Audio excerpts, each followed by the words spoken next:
Halo, halo guys, Assalamualaikum warahmatullahi wabarakatuh. Alhamdulillah hari ini aku bisa share lagi nih ya aktivitas ibu rumah tangga sehari-hari di rumah minimalis. Nah, hari ini aku mau share video cleaning motivation ya guys. Jadi ini videonya rata-rata full speed supaya yang nonton juga lebih semangat. Jadi aku hari ini mau bersih-bersih area luar rumah, bersih-bersih area di dalam rumah juga. Tapi mungkin karena ini juga cuma bersih-bersih aja, aku sekalian mau sharing-sharing aja nih ya guys. Nah, mungkin ada beberapa gitu ya teman-teman yang pernah nanyain ke aku, gimana sih tipsnya supaya kita tuh rajin nih untuk bersih-bersih rumah gitu, gimana tipsnya supaya rumah itu nyaman. Jadi hari ini aku mau share tips gitu yang aku terapin ya guys untuk diri aku sendiri, untuk rumah aku, yang mungkin ada juga beberapa orang yang sependapat dan ada yang tidak. Tapi ini aku share ini mungkin bisa jadi hal positif ya gitu, yang bisa ngebantu kalian juga nih yang misalnya kepengen bersihin rumah tapi kehalang rasa malas. Nah, kalau aku tuh biasanya aku tanamin ke diri aku bahwa kalau rumah itu harus nyaman gitu ditinggali. Nah, kalau misalnya nyaman versi aku, itu cuma ada beberapa hal aja sih sebenarnya yang harus diperhatiin. Nah, rumah nyaman itu menurut aku adalah rumah yang kalau lantainya diinjak itu nggak ada pasirnya, nggak ada kayak kotor-kotor yang bakal nyangkut-nyangkut di telapak kaki. Terus yang kedua itu nggak ada cucian piring yang numpuk. Terus yang ketiga itu nggak ada tumpukan baju-baju yang udah dicuci terus ditumpuk di atas lantai atau di atas kasur atau di atas sofa. Terus sama nggak ada tumpukan mainan yang berserakan kalau udah nggak dimainin. Jadi menurut aku 4 hal itu tuh yang wajib aku terapin di rumah gitu ya. Jadi kalau misalnya aku biasanya kalau habis masak itu aku langsung aja untuk cuci piring. Karena aku nggak suka banget gitu misalnya numpukin cucian piring di atas wastafel. Soalnya aku mikir gini nih, kalau misalnya ini aku tumpuk-tumpukin, ujung-ujungnya aku juga nih yang bakalan capek. Makanya aku habis makan itu biasanya walaupun cuma 1 piring itu langsung aku cuci. Nah, sama kayak halnya kalau aku lagi habis masak, itu biasanya langsung aku cuci kalau aku udah selesai masak, atau di sela-sela aku lagi masak itu langsung aku cuci.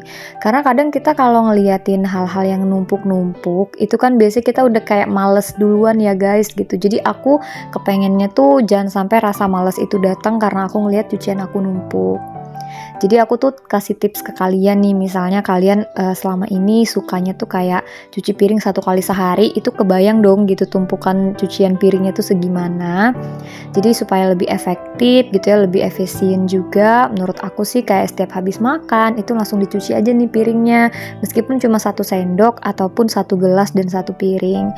Dan alhamdulillahnya juga suami aku kayak gitu ya guys. Jadi kalau misalnya kita lagi makan bareng, terus suami aku selesai duluan makan, aku masih belum selesai makan, biasanya piring yang dipakai suami aku untuk makan itu dia cuci sendiri gitu. Jadi nanti aku juga cuci piring sendiri.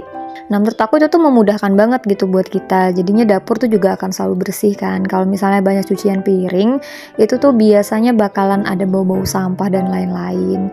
Cuman ini aku nggak menyalahkan yang cuci piring 1 kali sehari atau gimana ya guys. Ini aku pakai dan aku terapin di rumah aku.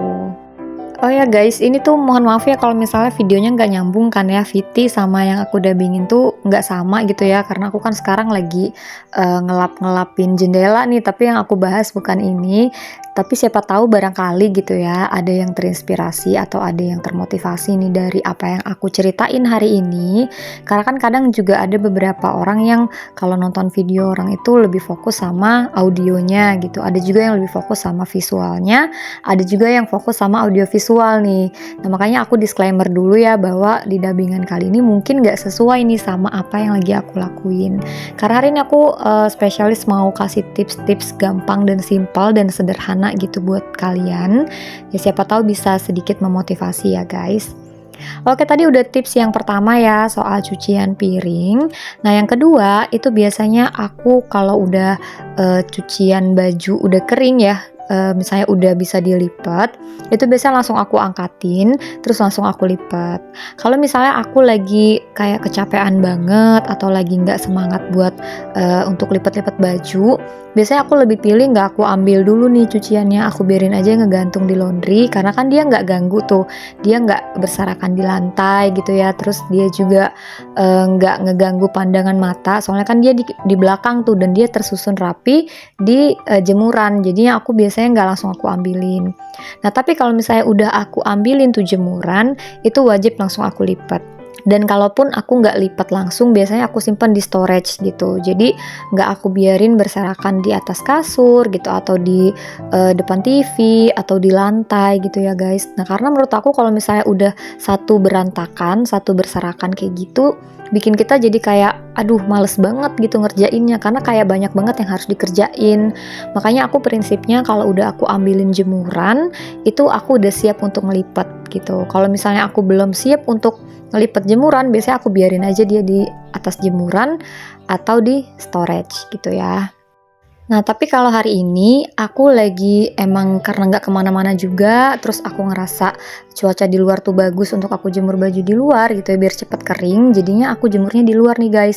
Nah nanti pada saat ini udah kering, otomatis udah langsung aku lipat. Nah tapi kalau misalnya di hari aku lagi nyuci ini, aku lagi kayak males lipat baju, biasanya aku nggak jemur di luar gitu ya.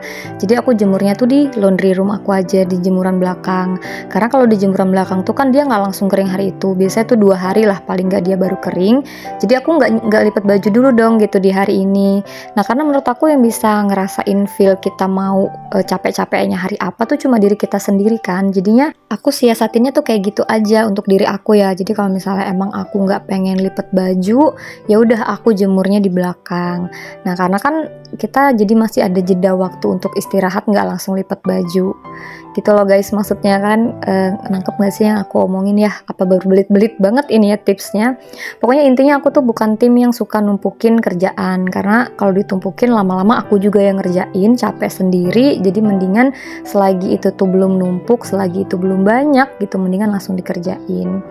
Karena kadang problem untuk perbajuan gini tuh kayak kalau udah ada cucian kering gak langsung dilipat, terus kita nyuci baju lagi, ada lagi cucian kering, akhirnya makin numpuk kan.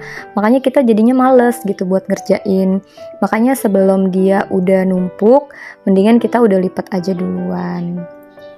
Nah lanjut sekarang ke tips yang ketiga. Jadi yang ketiga itu adalah aku menghindari banget lantai rumah aku tuh ada pasirnya gitu loh kalau di dalam rumah ya gitu. Jadi paling gak minimal banget 1 hari sekali itu udah disapu rumahnya. Terserah mau pagi, siang, sore, malam, karena kita yang tahu kalau lantai kita kok lagi kotor itu kan bener-bener gak enak ya untuk diinjak.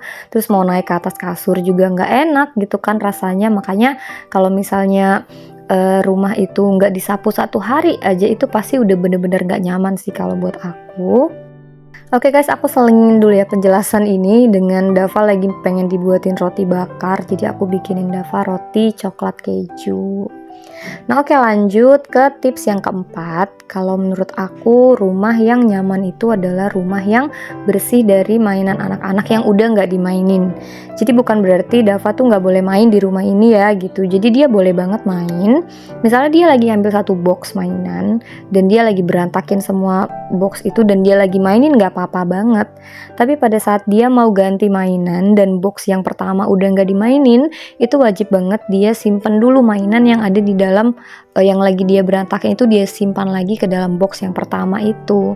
Jadi jangan sampai box pertama dikeluarin terus udah nggak dimainin, ambil box yang kedua lagi, ketiga dan seterusnya, akhirnya kita pusing tuh, rumahnya kayak kapal pecah kan. Aku juga pernah gitu ya baca quotes, katanya rumah yang berantakan itu menandakan bahwa anaknya bahagia. Kalau aku sih kurang sependapat gitu ya guys, karena menurut aku sejak kecil kayak gini, ini sedari dini kayak gini, anak-anak juga harus diajarin yang namanya disiplin gitu. Jadi dia harus bertanggung jawab sama mainan yang dia punya gitu kan. Jadi Dava bukan berarti rumah aku nggak pernah berantakan mainan ya gitu, sering banget gitu. Mungkin yang temenan di WA sama aku juga sering banget lihat kalau Dava lagi main tuh seberantakannya berantakan banget.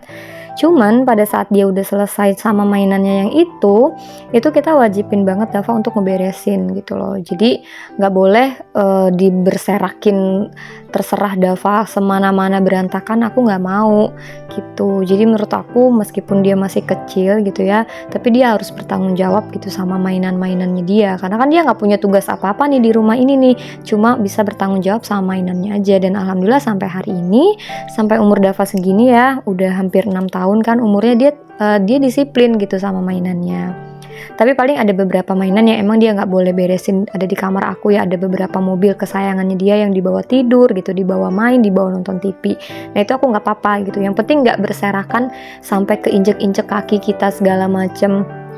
Atau misalnya di kamar ada mainan, di ruang tamu ada mainan, nanti di dapur ada mainan, padahal nggak ada orangnya gitu. Nah aku nggak biasain kayak gitu ya.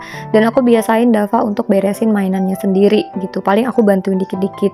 Jadi aku nggak mau biasain dia untuk kayak dia yang berantakin, terus mama papanya aja deh yang beresin, karena nanti dia bakal ngebos kan. Dia ngerasa dia nggak punya tanggung jawab gitu. Jadi aku nggak kepengen itu sih. Nah kalau menurut aku tuh itu ya guys gitu, 4 hal itu aja yang misalnya bisa kita pertahanin di rumah supaya rumah kita tuh terlihat bersih dan juga nyaman untuk kita. Jadi bebas dari cucian piring yang menumpuk, terus bebas dari lipatan cucian baju yang udah kering, terus juga bebas dari pasir gitu di lantai, sama bebas dari mainan anak yang berserakan, mainan yang udah nggak dimainin lagi pada saat itu. Kalau menurut aku sih itu ya, sama mungkin pada saat kita lagi habis masak-masak itu aku biasanya langsung terapin untuk bersih-bersihin kompor, aku lap-lap aja gitu untuk kompornya ya. Jadinya pas nanti kita mau masak yang selanjutnya itu udah ngelihat dapurnya tuh masih lumayan bersih lah gitu. Jadi nggak terlalu banyak tumpukan-tumpukan di kotor-kotor di dapur. Cuman balik lagi ya guys gitu, kalau misalnya orang-orang itu kan beda-beda ya prinsipnya soal rumah, terus beda-beda juga dengan tingkat kebersihannya, tingkat kerapian dan kenyamanan. Jadi yang aku share ini pure adalah apa yang aku terapin selama aku tinggal di rumah sendiri gitu ya. Jadi semenjak aku nikah, aku udah keluar dari rumah kan gitu, aku udah tinggal di sini sama suami aku, kita berdua tuh berprinsip bahwa kita harus bikin rumah kita ngerasa nyaman gitu. Dan aku nyamannya tuh kayak gini gitu, dan keadaan bersihnya tuh bukannya yang nggak pernah kotor sama sekali juga kan, karena kan kalau misalnya rumah itu bukan rumah itu selalu bersih, tapi rumah yang selalu dibersihin. Karena rumah nggak bisa ngebersihin dirinya sendiri, harus kitanya kan. Jadi boleh banget rumah tuh dipakai sesuai dengan fungsinya, tapi pada saat harus diberesin itu ya diberesin.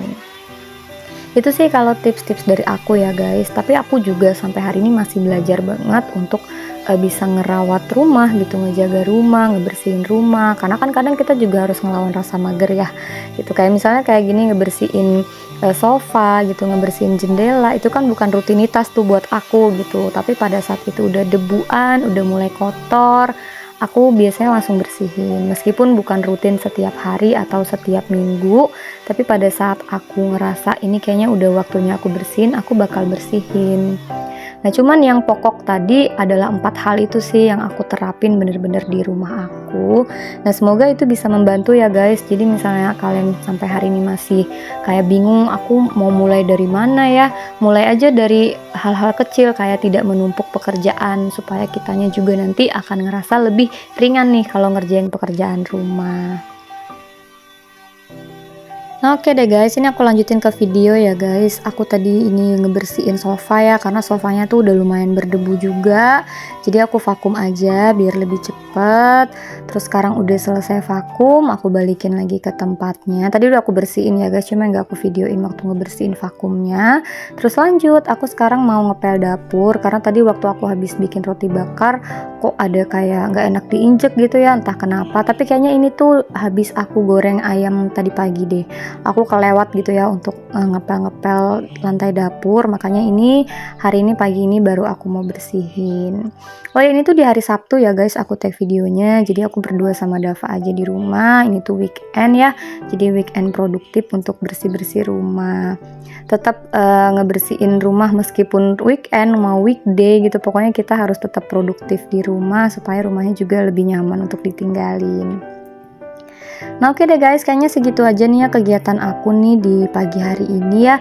Semoga vlog kali ini bisa bermanfaat, bisa memotivasi juga, bisa diambil positifnya. Kalau ada hal yang kurang baik, mohon jangan ditiru. Semoga kalian terhibur juga dengan vlog aku hari ini. Jangan lupa untuk selalu dukung channel aku dengan cara like, komen, dan juga subscribe. Jangan lupa nyalakan tombol lonceng notifikasi supaya kalian gak ketinggalan kalau aku lagi upload video terbaru.